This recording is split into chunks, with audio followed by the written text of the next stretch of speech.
everyone, this is Business Day right here on ET Now. I'm Avan Dabash. Let's get in a quick heads up as to how the markets panned out today. Well, it was a day of consolidation. We were confined to a very tight range of 40 points through the day. You could blame it on the rupee or the way the European markets were, but it was after the European markets opened that our markets picked up a bit of steam and we went on to end close to the high point of the day. The advance decline ratio, though petered off, was even Steven by the end of the session, and 1 lakh crore rupees was the kind of total turnover that we clocked in. 5238 for the Nifty, 17,346 is where the Sensex shut shop. We talk about all of the Indian stories that impacted the Indian markets as well as the global developments after the headlines. All eyes on the European Central Bank President Mario Draghi, who will list out his plans to stem the Eurozone's debt crisis later this evening. European stocks advance on hopes that Draghi will announce a bond buyback plan. The Interministerial Group on Coal Block Allocations begins to hear out the 58 power companies that have been issued show cause notices. Companies like Monetis Power, Abhijit Infra, Castron Mining and Adhunik Metallics defend their case. Hero MotoCorp ropes in a European partner for design and technology inputs. The company's managing director and CEO, Pawan Munjal, says Hero is on the lookout for more such alliances.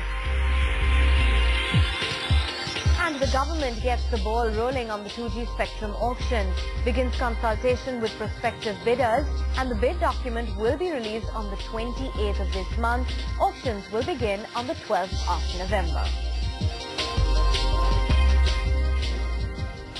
To the big story, and all eyes on the global front, where Mario Draghi, the ECB chief, will be facing the most decisive moment of his presidency this evening as he tries to heal divisions among policymakers and deliver on his promise to save the euro.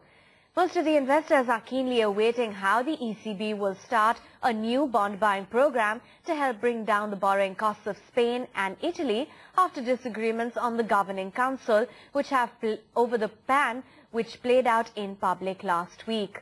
Renewed intervention by the ECB in the Eurozone's bond markets, remember, is very crucial for buying governments time to come up with a longer-term response to the bloc's debt crisis.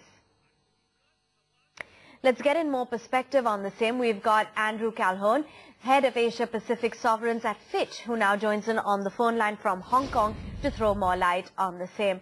Andrew, to start off with, the market seemed to have priced in a bond buyback announcement by the ECB, which would obviously help the peripheral economies. But what if the ECB does not deliver? What should we expect then? Well, I think the situation in the Eurozone is a significant source of global economic and financial uncertainty, which is impacting confidence and demand conditions globally, including, of course, here in Asia Pacific. I think the longer, in line with Fitch's base view, the longer that uncertainty over the ultimate resolution of problems in the euro area persists, the worse it is for confidence in global demand, and I think that story still has some way to run. Now, assuming the ECB does deliver to the expectations of the market, Andrew, how long do you believe the exuberance is going to last, and how long before the markets start focusing once again on the fundamentals of the region, which are very weak? Well, we expect that external demand will continue to weaken. We've already seen a decline in aggregate Asian regional exports led by a contraction in demand in exports to Europe. Our forecasts are that uncertainty and weak demand in the Eurozone will persist into next year. If more aggressive policy action is forthcoming in Europe, then I guess that would be good news in terms of demand conditions.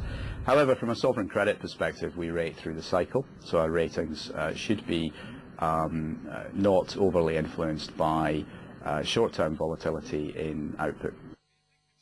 Now, Andrew, policy is changing really fast here in Asia as we're seeing divided policy-making bodies with their decision yesterday keeping rates on hold, and Australia appears to have cut the rates in October. How are you seeing this from a sovereign ratings perspective, the potential policy changes as well as their resilience or non-resilience from the global slowdown because of their exposure? Well, as I said, our ratings are through the cycle. However, I think the economic slowdown that's in place globally currently is revealing some cases where countries, shall we say, didn't fix the roof while the sun was shining.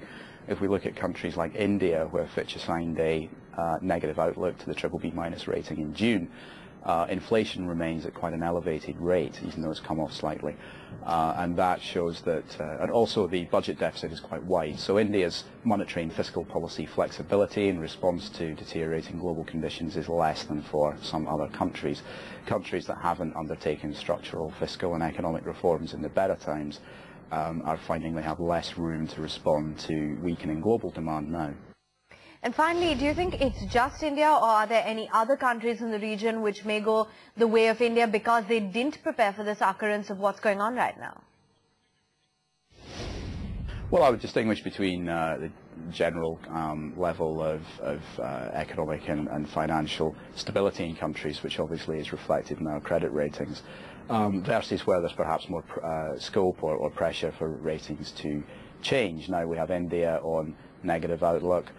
We also have a negative outlook on China's local currency rating, which may seem strange. Clearly, the Chinese sovereign has an exceptionally strong balance sheet, in particular foreign currency balance sheet. But with China, the concerns are more medium-term structural. The economy remains very dependent on investment.